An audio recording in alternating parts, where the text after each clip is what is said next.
first thing that comes to mind. Imperfections. Let's go. Okay. Run it back. We on. We got it. There you go.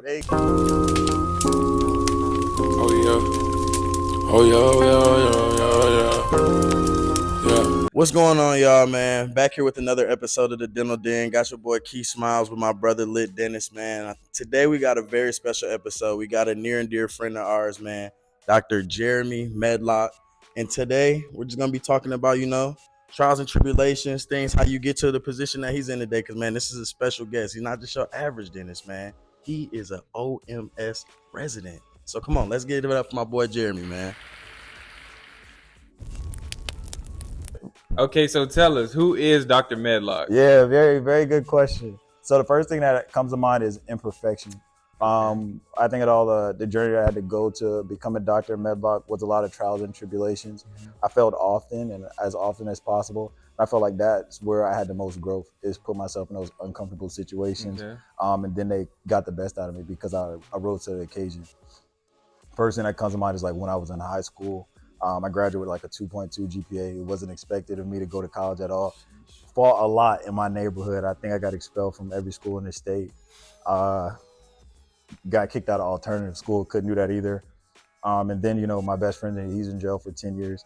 I'm his son's godfather. And then just like growing through those different things and being humbled very early. I went to school with a different mindset. I felt like I lived like two lives. The life when I got to college. Amen. And then the life before I went to college. Earlier you said that a word that you would describe yourself as, or who is Dr. Medlock, would be imperfection. And I kind of would like some more insight on that. Like, what do you mean by that? Yeah, that's a good question and good thing to like speak into. So when I think about that imperfection, I think about me failing very early and often as possible. When I was in high school, I had a 2.2 GPA. I got expelled from every school in South Carolina. I had to go to an alternative school. Had some trouble in the alternative school. Then I had to go to night school. I was hanging around the wrong people, getting involved with the wrong things, and school wasn't really an option for me. So what I mean by that is like taking on those different experiences kind of taught me early on that you're going to go through different things, but you can really rise to the occasion and grow through those different experiences and kind of utilize that as a catalyst to build on. So that's the same kind of mindset when I went into dental school. Like I was expected that I was going to fail early. Like I actually was on academic probation when I started dental school and I was about to get kicked out. But then, at the end, I ended up graduating top of my class because I kind of used that same kind of catalyst that I went through when I was in high school. Same mindset when I went to college. Okay. Yeah, no, that's definitely a great testimony to, resiliency. And this is obviously a story of great resilience. And so when we hear this, it almost seems like when you were coming out of high school, was college even like a figment of your imagination? Like, were you thinking about college? What was the angle that you were taking coming out of high school then? Yeah. Actually, college, I never thought about going to college. I never thought about being a doctor. I didn't think about like academics at all. For me, it was just like graduate and get money. Mm-hmm. Like that was my thing. But there was a situation where I was going through some trouble and I had to actually leave South Carolina. I was kind of running away from something. And then like going through that experience, I asked God, like, if he can deliver me from this situation, I'll change my life around. So I went from South Carolina and I moved to North Carolina by myself. And I was just in a situation where I just wanted to change my life around. And then that's where everything else just started to come together for academics. Yeah, no, and that's actually a great point because I feel like oftentimes in life, we find ourselves in spaces where we just feel kind of stagnant and like there's a lot of dead weight. So obviously, if you want to elevate in life, I think this is a very great testimony to the fact that like sometimes you got to leave dead weight behind, bro. Yeah, and that could be friends, family, life situations, anything, Mm-hmm. So yeah, great testimony to that for sure. So you mentioned that you graduated high school with a 2.2 GPA. Yeah. And just listening to your story, I didn't realize that we had so many similarities because I graduated high school last in my class with a 2.0 GPA, and I had no intention on going to college. I was actually like tricked into going low key for one semester, and then I ended up here, and I ended up like doing all these crazy things. I'm like, listening to your story is like, I feel like we have a lot in common. But I say that to say, what was like that moment to where you was like, okay, like like I'm gonna get serious about pursuing dentistry? Yeah. Like, at what point did you just like, okay, like I'm gonna do this for real? So the first thing that comes to mind was when I was in high school. I was in 11th grade. I just came back from an alternative school. I was at the public school again, and there was a teacher. I never spoke to this teacher before. We never had a conversation. We may have made eye contact or something like that. But I was walking in the lunchroom, and then he called me, he pulled me aside, and my back was facing against, you know, where everybody was eating at, and he said, "Jeremy, a lot more people see you than you think." And I was like, what are you talking about? Like, I don't even know this man. Like, where's this conversation coming from? And then, like, he said, I want you to turn around and take a look. And then when I turned around and took a look, it was like everybody in the lunchroom was looking at me.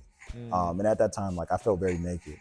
I like going my whole life, I thought it was just like me. I thought I was doing my own thing, and I was in my own world. And then I saw that more people were paying attention to the things that I was doing and the way I was acting and the way I was communicating to people, and a lot of people were following those things.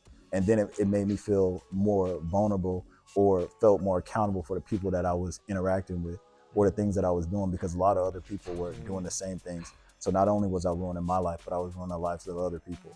And then that made me want to take more responsibility for myself, because I didn't want other people to fall down in the process of me making mistakes with my own life. This is gems right there. From hearing you talk, you're saying you're from South Carolina. Yeah. Me, first thing when I think about South Carolina, I think about vacation, Myrtle Beach, things like that. Because I've been to South Carolina for baseball tournaments, things like that. But I don't think people really understand. Like, South Carolina can get pretty rough. What part are you actually from? Yeah. It can get rough. I'm from Columbia, South Carolina. Okay. And I think what people don't really realize is, like, where there's less people and a lot of less things to be doing, a lot more trouble to be had. Yeah, it's a lot easier. Yeah, a lot easier. Like, that's what they're doing. Like, they're going, they're eating, playing sports, fighting. Eating, playing sports, fighting. Or getting in trouble, or finding trouble to get into. Doing any and everything. Yeah, just because we're bored.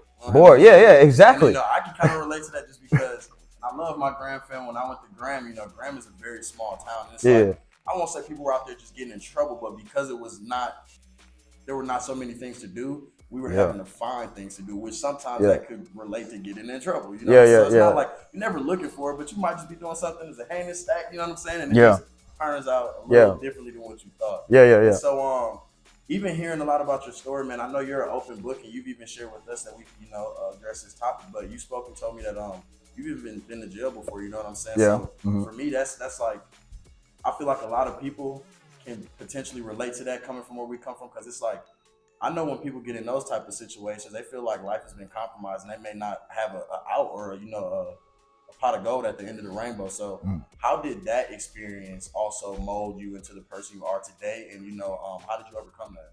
Yeah, so I wasn't there long. It was like a day in, a day out type situation. But I really appreciated that opportunity where somebody corrected me for something wrong that I was doing. But how that molded me was, it showed me that, like, you're bad and you got a lot of things going on and you're in a bad situation, but it could always get worse. Like, people in jail, like, they're in there for a while. You know what I mean? And they're at like the lowest point where somebody else, you can't really control yourself. So somebody else has to control you, because you couldn't really take accountability for the things you were doing and be more mindful so that you don't break the law. But now somebody else has to, control, like, basically control your own life. I'm like, oh dang, you can't be responsible and do things on your own, so somebody else has to do it for you. I'm in timeout. Yeah. Like, you in permanent timeout. I'm like, goodness, great. Like, yeah. So all I needed was the one day I was in there. I had enough. Yeah. I was like, if I don't turn myself around, this is a possibility. Everybody walks around and think, oh yeah, I'm not bad. I'm not gonna go to jail or anything like that until you're actually in jail. Yeah. And then you gotta, like, you're not gonna say, and to get out of jail, they have like parole. You gotta accept accountability for the things that you've been doing and the things that led you into jail. That's a part of, like, the parole process for you to get out. But a lot of people go to jail, they think they're bigger and better, and they're like, oh, I didn't do this, or oh, I didn't do that. You got to take accountability for the different things you're doing in order to grow and surpass those different situations. As far as the reflection time, like, they hit you in your pockets. Like, it's a jealous.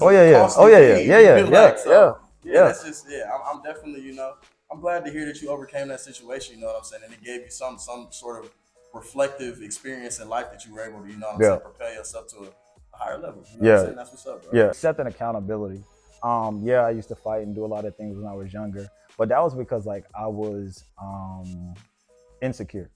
I was insecure in my academics, so I wanted to find things that people thought highly of me about. So fighting was easy. It everybody got hands, everybody got fists, and the more you practice it, the better you become at it. I had like troublesome things going on at home, so I had an opportunity to take my frustration out on other people, and then that also just led me to people knowing me for that particular thing. So that's the thing that I stuck with. It was easy. It's easy to act out instead of, pay attention and do the thing that's hard in terms of sitting down and focusing in school for, a year, 2 years, because that takes a lot more commitment than fighting on a day-to-day basis. That's in and out of trouble. You have the encounter with the jail. Yeah. And so now I'm assuming we're at the point where you go to college. Mm-hmm. And so talk to us about your undergraduate experience, because I myself met some people from your undergraduate university really, like 2 weeks ago, and they were telling me like, this man right here is almost a genius. I think. Tell us about how you go from that to being, I think, what is it, top of your class, right? Yeah. So you're talking about dental school. Okay. Yeah. So I think it's all just from like the foundation. Like I came in dental school, not expecting much out of it. I was just really, really grateful to be there. And that's the mindset that I just went through dental school. When a lot of other people were complaining about things or taking their frustration out on the professor or not liking the way they were teaching or doing different things like that, I was just really, really grateful to be there. And I wasn't talking, I was showing through my actions.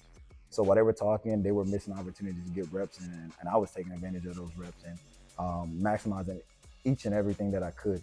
Like everybody, like when people were in school, like they would leave, they were like, oh, classes from 8 to 5. Like I didn't see that. I'm like, I don't got no money. Like I don't got no money, so I'm about to get my money's worth. Like I stayed in school. Like I literally stayed in school. I was like, $100,000. Like I'm broke. I've never seen that before.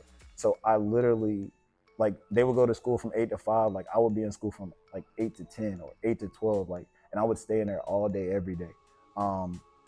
Especially like one thing, like I struggle with like testing and different things like that. So I was like, okay, boom, you struggle with testing. So what are you good at?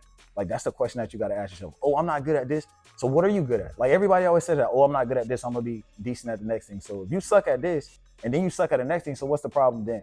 The problem is you like taking accountability for the different things that you are not good at, that you lacking at. I'm really not good at test taking. Like it's really like my thing. Like I struggle with reading and writing. I taught myself how to read and write after high school. You know what I mean? Like I was that person that couldn't really read a full sentence without having to stop and pause and study on every different word. So when I got to college, I never would go and take writing and reading college classes at the university. I would only take them during the summer because I didn't want people to know I had that problem. But I worked on it every single summer. I never stopped. I went to school all year round. Ultimately, I graduated undergrad in 3 years because that's the kind of commitment that I was to bettering myself. And the same thing when I got in dental school, I had that same kind of mindset. Like I wasn't really good at anything. I never started off when people would start doing class one, start doing class. I sucked, but I would be the person that would put in more work than other people. And I would progressively get better than them over time. Like when they went and stopped and they had fun with their friends, I was doing 3, 4, 5 class 2s, class 1s, class 4s, or whatever you want to call it. And that's the thing that I progressively walk people down. Yeah, no, I think key takeaway from that is just the grind in life overall. Every day you're trying to, from the people that's trying to wake up and make $1 to athletes to healthcare professionals, man, you got to grind in everything you do, and it's gonna give you results. Oh yeah, for sure. What are some of the limitations or disadvantages that you faced, like while going through that process to becoming Dr. Medlock? Oh, good. That's a good question. I think finances was one of the biggest limitations. I didn't know how I was going to fund, undergrad, let alone my master's and then dental school. When I started school, I didn't have money to get from South Carolina to Charlotte. So I donated plasma. They gave me $75. That was the $75. I used $20 to get there. And then I remember when I first got there, I think I had enough gas to get to the Dollar Tree. And then I remember I brought Pop-Tarts, a couple things, like 20 things that cost like $1 or whatnot. And my grandmother had gave me one of those TVs that took batteries. And I had, that's all I had. The covers off my bed, the TV that took batteries, and then a couple things from Dollar Tree, but that's all I needed. You know what I mean? That's all I had. I didn't have like the family drop you off or the family come visit your college or the family, college visit or anything like that. And I just ran with it. I feel like as I, being led by God, and God asked me to, take on this journey, and step into that next level of my life. I did that, and then everything else just came together. Like there was some funds that the school had available for me to be at college, and then I met a mentor, and then they helped me get more money. And then I feel like as God asked me to do things, and I walk in faith, and I walk in what He calls me to do, I feel like everything else would be provided. And that was like definitely important for me for dental school. I was like, yo, I'm broke. You still asking me to go to school? I'm like, I ain't got no money. Like, I'm not like, I don't have anything to give you, or I cannot pay this stuff back. Like, how are you going to help me in this situation? So, He called me and asked, I prayed and said, God, this is what I want. I want to go to college. I want to be a doctor. I want to do X, Y, Z. So then, when I presented those things to me and I did what was asked of me, when I got in dental school, I didn't have no money. I was like, this is going to get paid for. The dental school is going to get paid for. I'm not going to graduate with all this debt, and did. Like I literally went to dental school. I worked really hard, but I also found ways to pay for dental school. Like I'm like super grateful that I only graduated dental school with like $50,000 to $60,000 in debt for the whole 4 years. But that was because I knew what I wanted, and I knew what I wanted in terms of outcomes. So while I was in dental school, I was working on those other things that I wanted to take care of. So I'm not taking on that debt burden, so I can still be able to move and maneuver with my career the way I wanted to once I graduated. Conversation with Lit Dennis. I heard you speak about God, and I also know we usually record on Wednesdays, but one of the limitations for us this week was we couldn't because you had Bible study. So you speak a lot about God and faith. So how important is it in whatever religious walk that you were taking in life to just be connected to a higher power? Yeah, I feel like that's the most important thing. Like I wouldn't be where I am or have anything that I have going on if it wasn't for God. Okay. He's the reason why I have any and everything that I have. He's the reason why I have all the blessings in my life. He's the reason why I was able to come out of my situation. It's all through His blessings. It's a higher power. Speaking of Bible study, yeah, so me and a couple of the students at school, we meet every Wednesday. It's men Bible study group, and we have very open, uncandid conversations about just being men and being men in dentistry, and what struggles that I had, when I was in dental school, what struggles people had coming in. We just we're open book, and I feel like that's a great opportunity for people to have that outlet, especially if we are seeking God. We can meet and have those conversations and be able to vent, and trust that when we share that information with other people as well receiving, they're not going to go out of our space and share that with anybody else. No, facts. Also, just being that Meharry is like a faith-based school, I think it creates a very much so open environment when it comes to religious conversations. And that's of any religion. It's always a great outlet for sure. You can't do anything without a higher power. So.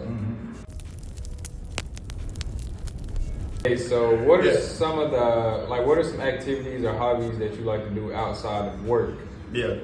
Well, I like to play basketball. I'm sure you know that. Yeah. yeah. I like to play basketball. I like to lift weights. I like to go hiking. I like to cook. And spend time at the house watching movies and different things like that. Those are my primary hobbies. Okay.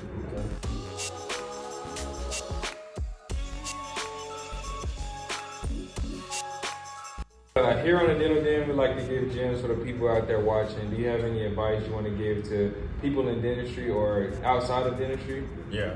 So I'll say for students to be mindful that they're good enough, they're worthy enough of the blessings that they're going to receive, and they're worthy enough to be a doctor. We go through trials and tribulations, and those things have led the foundation for us to get in dental school, and those things are good enough for us to get through dental school and become doctors. On the Dental Den here, we usually try to do fit checks, but lately we've been scrub daddies, man. We scrub daddying it out. So today we're gonna end y'all with a little sneaker check. So me, I had to break out the little Yeezy 350s, man. These been my little lemon pepper steppers. That's my favorite word. He's been them for a little minute now, but just a little casual Yeezy day. You going to me? Yeah. What you got? Yeah, man. Something very, very slight. Some black with lime green Air Max. Nothing too special. No, those are pressure. You gotta keep some Air Max in here. Yeah, it gotta match the fit. Gotta match the clothes. Gotta keep it clean. I just kept it simple with the Travises today. Nothing crazy. I just kept it simple with It's just fine as All right, y'all, man. Another great episode. Don't forget to like, comment, share, subscribe. Find us on TikTok, Twitter, YouTube, Instagram. But the main outlet you're going to catch us on, man, at Instagram and at YouTube. Don't forget to click the link in the bio. Peace. All right.